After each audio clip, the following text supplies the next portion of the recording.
કોર્ટમાં આપણે સારી રીતે બધા આગળ વધીશું અને કોઈ તકલીફ નહીં પડે.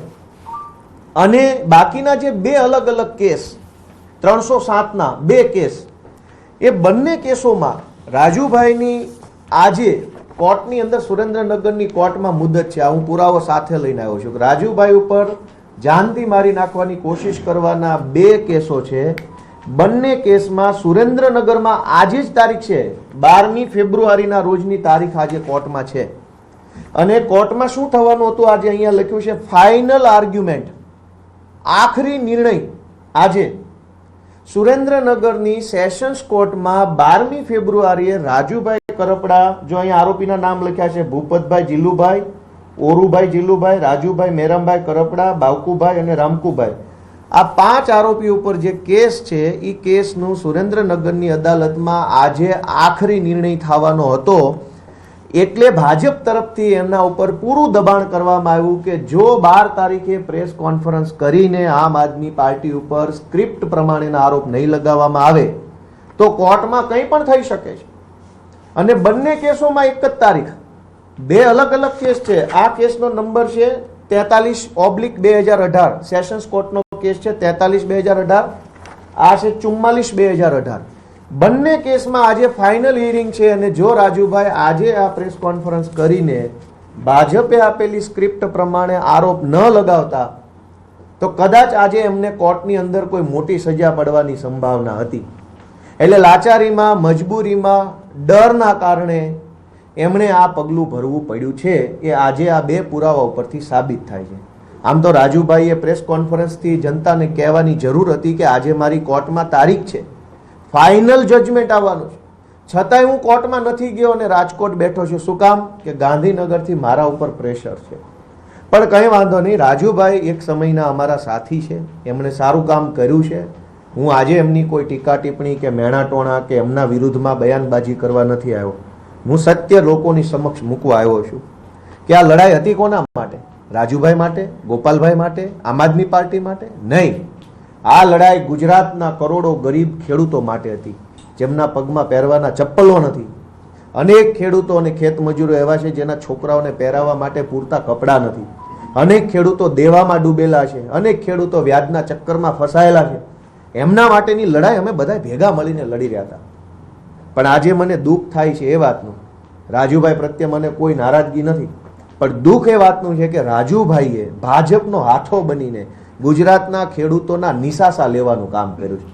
આમ આદમી પાર્ટી તો રાજકીય પાર્ટી છે, આ ચાલતી રહેશે, આરોપ પ્રતિ આરોપ આ બધું ચાલતું રહેવાનું, પણ ખેડૂતોના નિશાસા ન લેવા જોઈએ. આ પાપ છે. ગુજરાતના ખેડૂતોની એક આશા બંધાઈ, ઉમ્મીદ બંધાઈ, ભરોસો આવ્યો કે આમ આદમી પાર્ટીના નેતૃત્વમાં કંઈક થશે, ઈશુદાનભાઈ જેવા નેતાઓ, ચૈતરભાઈ જેવા નેતાઓના નેતૃત્વમાં આ કંઈક થશે, એવી જ્યાં ઉમ્મીદ બંધાય ત્યાં રાજુભાઈએ જે આ પાપ કર્યું છે એ બરાબર બિલકુલ વાત નથી.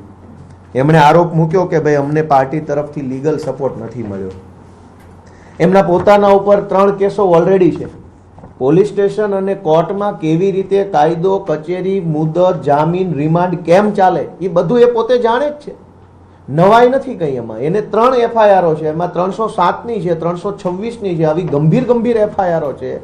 એટલે એને બધી જ પ્રોસેસ ખબર છે કે કોર્ટમાં કેવી રીતે થાય છે. અમારે કંઈ એમાં કંઈ કહેવાની જરૂર નથી. પણ છતાંય રાજુભાઈના કેસમાં, આ કડદાના કેસમાં અમારા હાઈકોર્ટ ટીમમાંથી ઓમભાઈ કોટવાલ, મેહુલભાઈ શ્રીમાળી, પ્રણવભાઈ ઠક્કર એડવોકેટ આ જોડાયા હતા. સ્થાનિક ટીમમાંથી એડવોકેટ વિરડા સાહેબ, એડવોકેટ પારસ બાવળિયા જોડાયા હતા. સુપ્રીમ કોર્ટના સિનિયર કાઉન્સિલ એડવોકેટ રજત ભારદ્વાજ, એડવોકેટ વિક્રમ ચૌધરી, એડવોકેટ વિજય દલાલ, આ સુપ્રીમ કોર્ટના જજ વકીલો છે, એ પણ આ કેસમાં રૂબરૂ પણ હાજર રહ્યા હતા અને વિડીયો કોન્ફરન્સથી પણ અલગ અલગ મુદ્દતે હાજર રહ્યા હતા.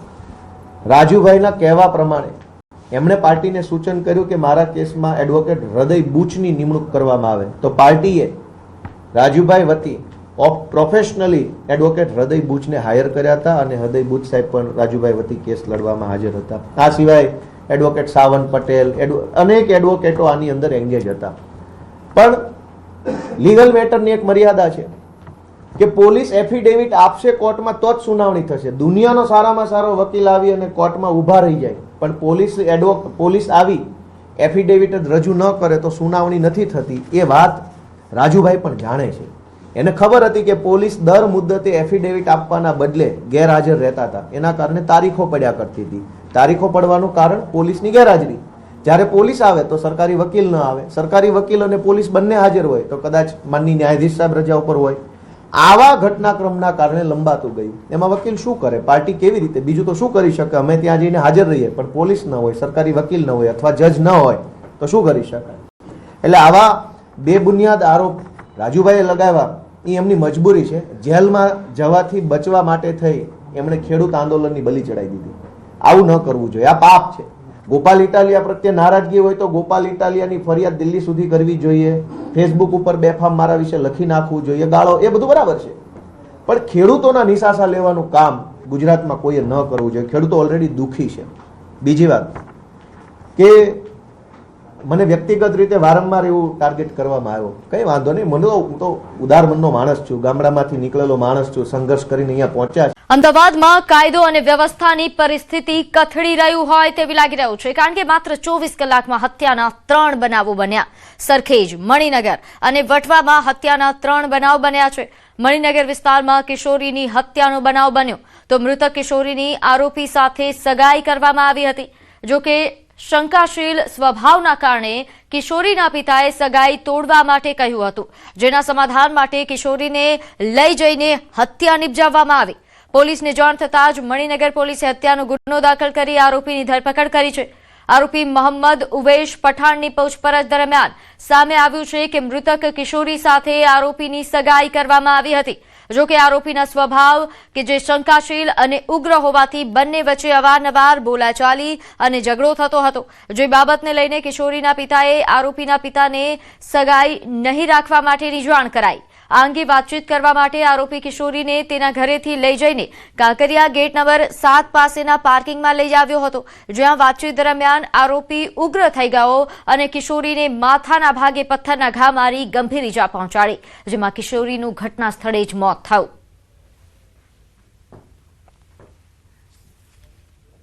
કાલે આરોપી મોહમ્મદ નૂર મોહમ્મદ શરીફુલ્લા ખાન પઠાણ 23 વર્ષના યુવકે પોતાને જે યુવતી સાથે સગાઈ થઈ હતી ત્યારે ગોમતીપુરથી તેના ઘરેથી લાવી અને સગાઈ બાબતે વાતચીત કરવા અને સમાધાન કરવા અહીંયા ગાડી લાવેલ અને બોલાચાલી એ લોકોને વચ્ચે થતાં એને તરત ઉગ્ર થઈ અને ત્યાં પથ્થર જે પડ્યો હતો ભારી, એનો ખૂણો આ મરણ જનાર જે છે બેન એના માથામાં ગંભીર ઈજા કરી અને સ્થળ ઉપર મોત નિપજાયેલું એનું. તો સુરતમાં માથાભારે અને વ્યાજખોર ચિરાગ ગોટીના આતંકનો વધુ એક પુરાવો સામે આવ્યો છે. વ્યક્તિ પાસેથી 3 લાખ વસૂલ્યા અને 18 લાખ રૂપિયા. બિલ્ડર રજની વાવડિયાનો આ આરોપ છે કે 3 લાખની બદલે 18 લાખ રૂપિયા વસૂલ્યા. મને રિવોલ્વર બતાવીને 4 ફ્લેટ પચાવવાનો પણ પ્રયાસ કર્યો તેવા પ્રકારનો આક્ષેપ છે. વર્ષ 2018માં 3 લાખ હાથ ઉછીના લીધા હતા. માત્ર એક જ મહિનાની અંદર 18 લાખ કરી દીધા. ચિરાગનો વેડ રોડ વિસ્તારમાં ખૂબ જ આતંક છે તેવા પ્રકારનો આક્ષેપ થયો છે. 18માં એને મને 3 લાખ રૂપિયા આપેલા. પછી 1 મહિના પછી મારી ઘરે 40 જણા આવેલા. 40 જણા એવું મને કીધેલું કે ભાઈ કા તમે અત્યારે 4 ફ્લેટ મારા નામે કરી દે ને ત્યાં મારા 3 લાખ રૂપિયા પાછા. એટલે મેં કીધું 3 લાખ રૂપિયા તો તમને આપી દો, પણ 2 દિવસનો ટાઈમ આપ્યો તો એની ઘરે હું ઘરે હતો નહીં. રાતે 40 જણા આવ્યા. પછી બૈરાએ મને ઘરે આવ્યો એટલે વાત કરી. પછી રાતે હું 1:30 વાગે મને એને ઘરે બોલાવ્યો હતો કે મારી ઘરે મોકલજો. એટલે હું એને ઘરે ગયો. મેં કહ્યું તમારા 3 લાખ રૂપિયા હું તમને કાલે આપી દઉં. તારા અત્યારે 18 લાખ રૂપિયા વ્યાજ સાથે થયા છે. 1 મહિનામાં 18 લાખ રૂપિયા મારી પાસે લીધા ને. જે ચિરાગ ગોટી છે તથા રવિ ભાલ અને યુવરાજ જાદવ આ લોકો આવેલા અને એને કીધું કે ભાઈ તારા બાપના તો અમે પૂરો કરી નાખ્યો છે, હવે તારો વારો છે, તારે દર મહિને અમને 2 લાખ રૂપિયા ખંડણીના હપ્તાના આપવા પડશે એમ કરીને એને ધમકી કરીને એની પાસે જે પડેલા 10 લાખ રૂપિયા છે તે લઈ ગયેલા.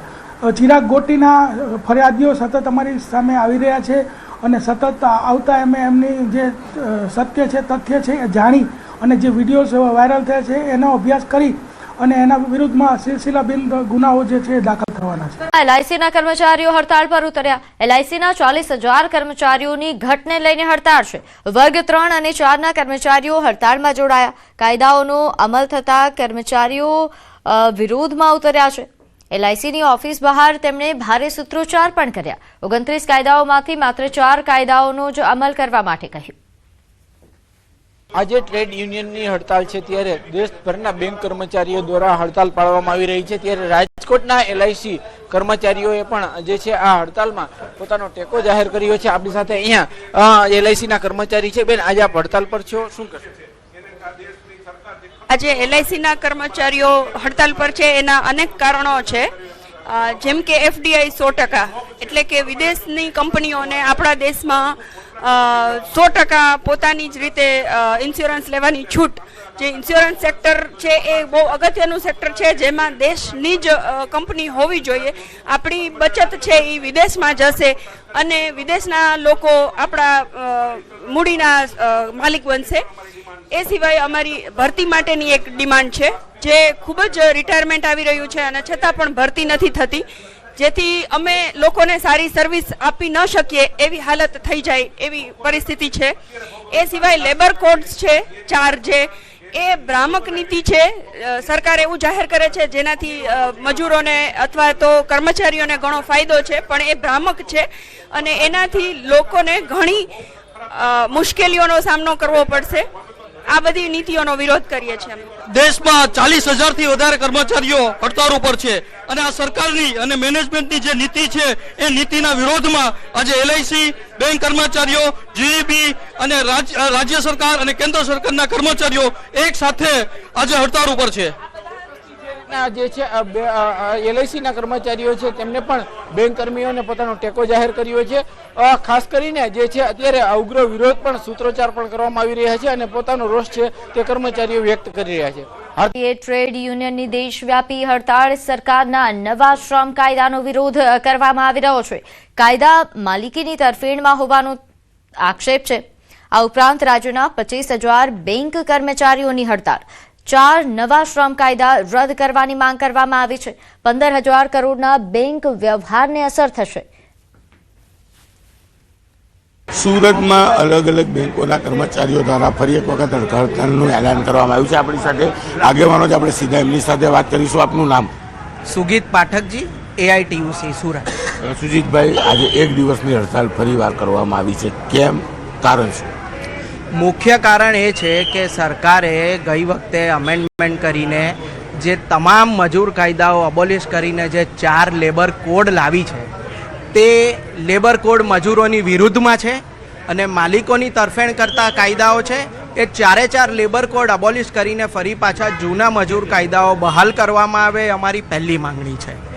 બીજી માંગણી કે જે તમામ જે સેલરી છે તે મિનિમમ 26,000 સુધીની કામદારોને મળવી જોઈએ, પેન્શન. ત્રીજી વસ્તુ કે જે મનરેગાની અંદર જે સરકારે અમેન્ડમેન્ટ કરીને જે નવી યોજના લાગુ કરી છે તે અબોલિશ કરો અને ફરી પાછી મનરેગાની જોગવાઈઓ લાગુ કરો. બિલકુલ કહી શકાય કે 4 લેબર નવા જે કોર્ટ દાખલ કરી છે તેને લઈને વિરોધ ચાલી રહ્યો છે અને આ તમામ વિરોધ વચ્ચે આજે એક દિવસની હડતાલ કરવામાં આવી છે. જો કે આ લેબલ ફરી જૂના લાગુ કરવામાં નહીં આવે તો આ હડતાલ આંદોલનમાં પરિવર્તન થાય તેવી પણ ચીમકી ઉચ્ચારવામાં આવી છે. કેમેરામેન જીગર ગોવલ સાથે કીર્તેશ પટેલ, ન્યૂઝ 18 ગુજરાતી, સુરત. આંગણવાડી બહેનોની હડતાળ. આંગણવાડી બહેનોના પડતર પ્રશ્ને મુદ્દે આ હડતાળ કરવામાં આવી રહી છે. હાઈકોર્ટના હુકમ બાદ પણ નિયત વેતન આપવામાં ન આવતા હોવાનો આરોપ છે. આંગણવાડી બહેનો મહાત્મા ગાંધી બાગમાં એકઠી થઈ અને વિરોધ નોંધાવ્યો.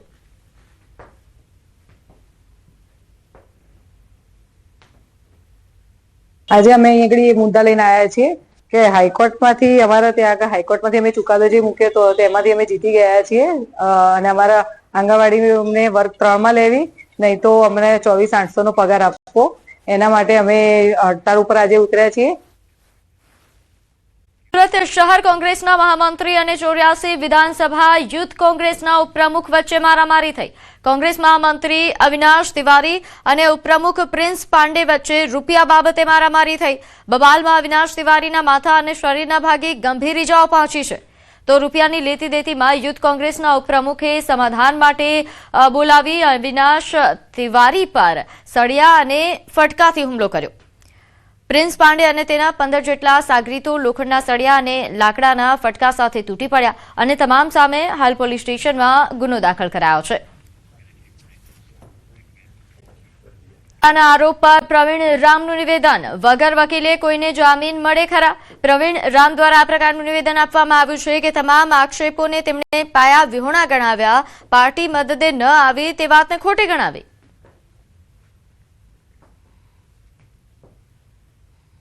રાજુ કરપડાએ આમ આદમી પાર્ટીમાંથી રાજીનામું આપીને આમ આદમી પાર્ટીના નેતાઓ પર ઘણા ગંભીર આરોપો અહીં લગાડ્યા. જોડાયા છે પ્રવીણ રામ. પ્રવીણભાઈ, રાજુ કરપડા તમારા જૂના સાથીદાર, હવે તેઓ આપણી પાર્ટીમાં નથી રહ્યા, પરંતુ સાથે પાર્ટી ઉપર પણ પ્રશ્નો ઉભા કરી રહ્યા છે. ગોપાલ ઇટાલિયાના કારણે કદાચ પાર્ટી ઉપર નથી આવી રહી અને એ જ પોતે સર્વોચ્ચ માનતા હોય તે પ્રકારની ઘટના છે. તેઓ સીધો આરોપ રાજુ કરપડા આમ આદમી પાર્ટી ઉપર લગાડી રહ્યા છે. ના જુઓ, એ જે વાત અત્યારે રાજુભાઈએ કરી છે એ વાત કદાચ સત્ય હોય તો રાજુભાઈએ પાર્ટીમાં રહેવું જોઈતું હતું. પાર્ટીમાં રહ્યા હોત તો પાર્ટી હજુ પાર્ટી એમને પ્રમોટ કરવા માગતી હતી, લોકોની વચ્ચે લઈ જવા માગતી હતી. તો રાજુભાઈએ સાથે રહીને પાર્ટીને મોટી કરવાની જરૂર હતી. રાજુભાઈએ પાર્ટીમાંથી જતો રહી અને પાર્ટીને તોડીને હવે પાર્ટી તૂટી રહી છે, પાર્ટી મજબૂત નહીં થાય, એ સંદેશનો કોઈ મતલબ નથી. જેલમાં ગયા રાજુભાઈ ને આપ પણ જેલમાં તેની સાથે જ હતા. કોઈ બચાવવા માટે નથી આવ્યું તે પ્રકારના પણ સીધા આરોપો લગાડી રહ્યા છે. કોઈ વકીલ રાખવાનો આવ્યો, હાઈકોર્ટમાં હિયરિંગ હતી પણ હાઈકોર્ટમાં કહેવામાં આવ્યું કે વકીલ રાખાશે, પરંતુ વકીલ ના આવ્યો અને એમને કાર્યકર્તાઓ અને ખેડૂતોને એમને મૂકી દેવામાં આવ્યા. કોઈ પણ નેતાએ મદદ ના કરી આમ આદમી પાર્ટીના. જુઓ, પહેલાં તો આખી ગુજરાતની જનતા અને ચોથું ધોરણ બાળક ભણતું હોય ને એમને પણ ખબર પડે કે વગર વકીલે કોઈને જામીન મળી જાય ખરા? તમે વકીલ જ ન હોય, માની લો એક એમનો આરોપ છે કે વકીલ જ ન આવ્યા કોઈ, તો વગર વકીલે ભલે 108 દિવસ તો 108 દિવસ, ભલે 1.5 મહિનો તો 1.5 મહિનો, વગર વકીલે જામીન કઈ રીતે મળે? જો વકીલ જ ના આવ્યા હોય તો વગર વકીલે હું જજ એમને આપણને રજા આપી દે, કાંઈ વાંધો નહીં, તમે વકીલ નથી રાખ્યો તો હવે તમે છૂટા. તો આક્ષેપ જ પાયા વિહોણો છે. પાર્ટી ક્યારે પણ મદદ નથી કરી રહી એ પ્રકારના પણ સીધા તેઓ આરોપ લગાડે છે. પાર્ટીના નેતાઓ ઉપર લગાડી રહ્યા છે કે કોઈ પણ પ્રકારની મદદ ન કરી, આટલું આંદોલન કર્યું, આટલા કામો કર્યા, આટલા કાર્યક્રમો આપ્યા, તેમ છતાં પણ પાર્ટી ક્યાંય મદદે ના આવી. પાર્ટી મદદે ન આવી હોય તો રાજુ કરપડા સાથે અત્યારે પ્રવીણ રામ પણ ઊભા હોત. રાજુ કરપડા સાથે બીજા 65 લોકો જે જેલમાં ગયા એ પણ ઊભા હોત. પણ રાજુભાઈ એક જ બહાર નીકળ્યા છે અને માત્ર એને એકને જ પાર્ટી મદદ ન કરી હોય ને અમને બધાને કરી હોય એવું ન બની શકે. અને બીજી વાત છે, જામીન લઈને પણ આમ આદમી પાર્ટી ક્યારે પણ દર વખતે ખોટું બોલી રહી છે કે અમે મદદ કરી છે, અમે મદદ કરી છે, પણ કોઈ પણ મદદ આમ આદમી પાર્ટીએ નથી કરી. વગર મદદે અથવા વગર વકીલે જામીન કઈ રીતે મળે, એ જ એનો જવાબ છે.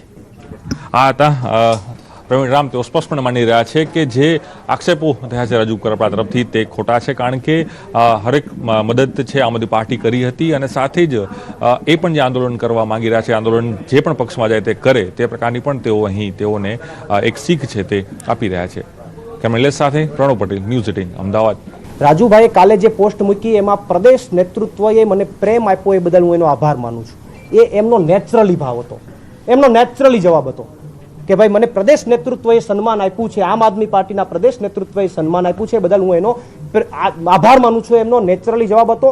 હવે જે કંઈ પણ બોલાઈ રહ્યું છે એ ક્યાંક બીજી જગ્યાએથી આવી રહ્યું છે અને ટૂંક સમયમાં ખબર પડશે ક્યાંથી આવી રહ્યું છે.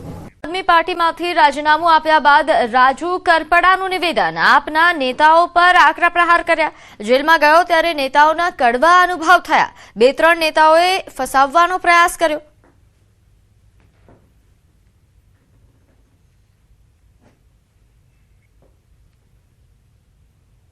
ભાવનગર વાળો કેસ અમારા પર થયો.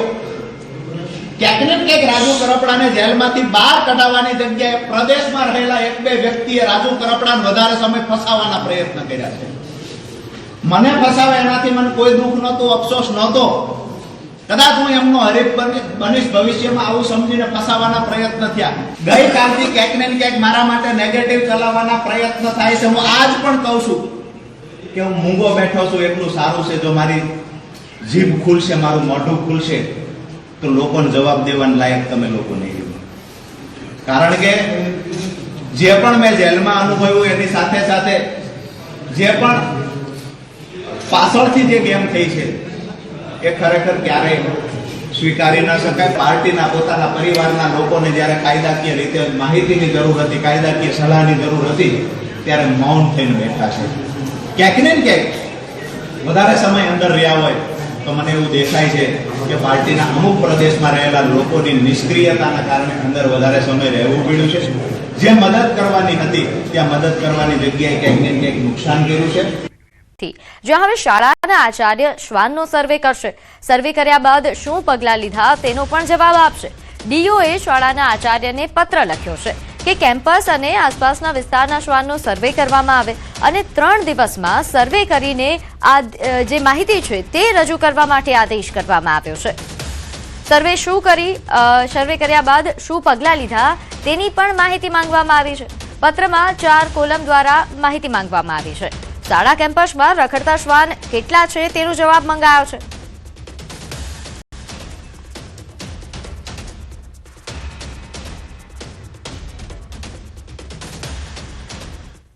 ત્યારે કોંગ્રેસ પ્રવક્તા ડોક્ટર મનીષ દોશીના સરકાર પર પ્રહાર. શિક્ષકોને સોંપાતી કામગીરીને લઈને નિશાન સાધ્યું. શિક્ષકો શિક્ષણ કરતા અન્ય પ્રવૃત્તિઓમાં વ્યસ્ત જોવા મળી રહ્યા છે. ચૂંટણીલક્ષી કામગીરી પણ શિક્ષકો કરે છે. શાળામાં શિક્ષકો ન હોવાથી ભણતર પર અસર પડે છે. ગુજરાતમાં શિક્ષણનું સ્તર ઘટી રહ્યા હોવાનો આરોપ મનીષ દોશી દ્વારા લગાવવામાં આવી રહ્યો છે. પ્રાથમિક શિક્ષણથી લઈને ઉચ્ચ શિક્ષણ પર અસર પડી રહી છે. આચાર્યને શ્વાનના સર્વેની કામગીરી સોંપાઈ. સરકારે આ પરિપત્રો રદ કરવા જોઈએ તેવું મનીષ દોશીએ જણાવ્યું. ઘણા સમયથી શિક્ષકો આગળથી શિક્ષણ સિવાયની કામગીરી ફરજિયાત કરાવવામાં આવી રહી છે. શિક્ષકોને શિક્ષણ સિવાયની 60થી વધુ કામગીરી સોંપવાની, એના કારણે ગુજરાત શિક્ષણમાં સતત પાછળ ધકેલાતું જાય છે. શિક્ષકોને પોતાના વિસ્તારના કેમ્પસની આજુબાજુના વિસ્તારમાં કેટલા શ્વાન ફરી રહ્યા છે એનો સર્વે કરવાનું પણ કામગીરી સોંપવાની ફરજ પાડો.